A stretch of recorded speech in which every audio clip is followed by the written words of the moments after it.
বন্ধুরা, আমরা এখন রংপুর থেকে গাড়িতে করে দেখছেন সবাই কীর্তন আসরে যাচ্ছি। অনেক আনন্দ করছি সবাই মিলে গাড়িতে বসে, কেউ দাঁড়িয়ে, সেটি আপনারা দেখছেন।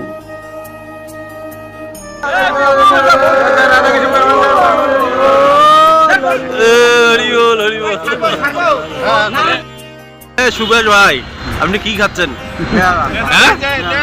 মিষ্টি লাগে, নেটওয়ার্ক মিষ্টি। বন্ধুরা, আমরা চলে এসেছি রংপুরে বদরগঞ্জ থানার অন্তর্গত নাগেরহাটে। এখানে এখন চলছে মনোমুগ্ধকর কীর্তন। আর এসেই প্রথমে যে জিনিসটি চোখে পড়ল তা হলো দারুণ আলোকসজ্জা। চারপাশে যেন আলোয় ঝলমল করছে, সত্যি দেখলে মন ভরে যায়। সামনের গেটটিও অসাধারণভাবে সাজানো হয়েছে।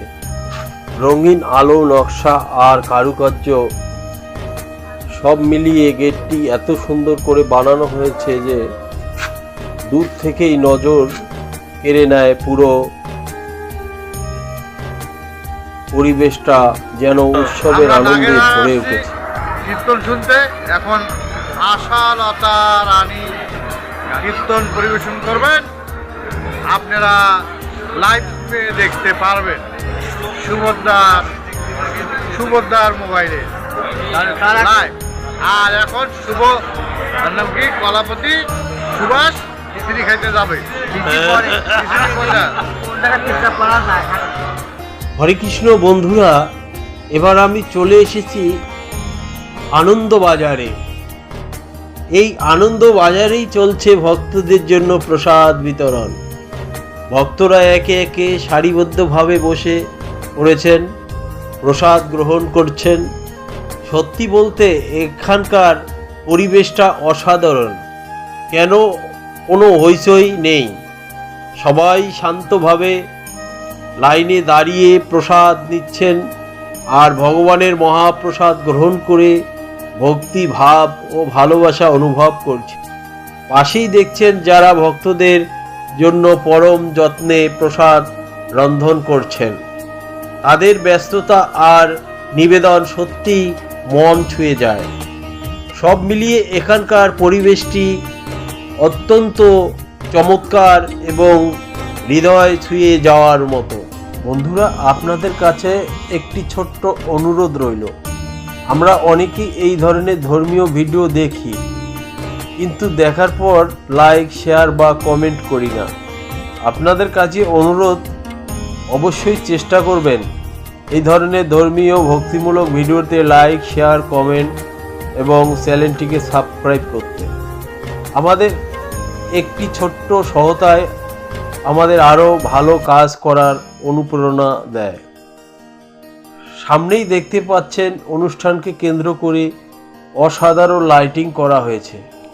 পুরো পরিবেশ আলোকসজ্জায় ঝলমল করছে। আর তার ঠিক পাশেই দেখতে পাচ্ছেন প্রচুর ভক্তের ভিড় জমেছে এই নাগেরহাট মন্দির প্রাঙ্গণে। ভক্তির ভাব, উৎসবের আনন্দ আর সুন্দর সজ্জা সব মিলিয়ে জায়গাটা সত্যি মনোমুগ্ধকর হয়ে উঠেছে।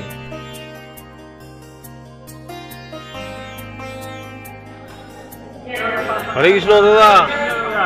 দাদা, আছি, ভালো আছি। দাদা, আপনার নাম? আপনার বাসা কোথায়? নবাবগঞ্জ। ও, আপনার এখানে কীর্তন আসলে ব্যবসা কেমন করতেছেন? আজকে কি কীর্তন শেষ? সকালবেলা শেষ হবে। এখানে তো অনেক প্রচুর ভক্তের সমাগম দেখতেছি। জায়গাটি বেশ ভালোই, অনুষ্ঠান হচ্ছে। আর প্রসাদের ব্যবস্থা সুন্দর করা হয়েছে। আমরা প্রসাদ খাইলাম, অনেক সুন্দর লাগলো। প্রসাদ সুন্দর হয়েছে না? আচ্ছা দাদা, ঠিক আছে। হরে কৃষ্ণ।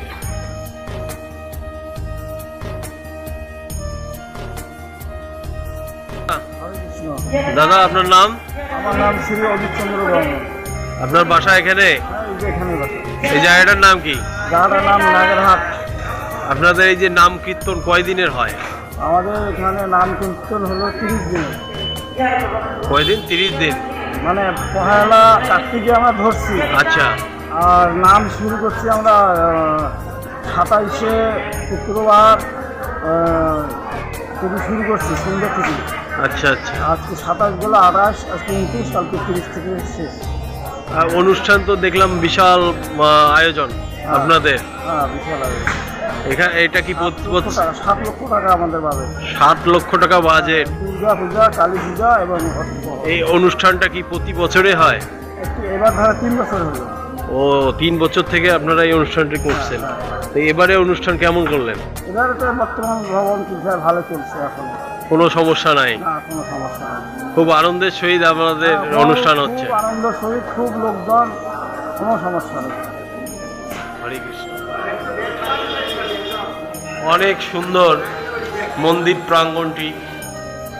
বন্ধুরা, আপনারা দেখছেন সামনে মায়ের অপরূপ সুন্দর একটি বিগ্রহ। খুব ভালো লাগছে আমাদেরকে। কালীর মন্দির প্রাঙ্গণ।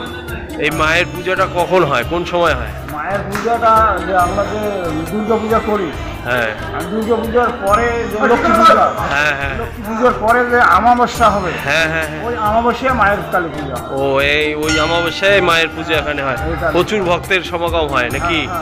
হ্যাঁ, হ্যাঁ। ও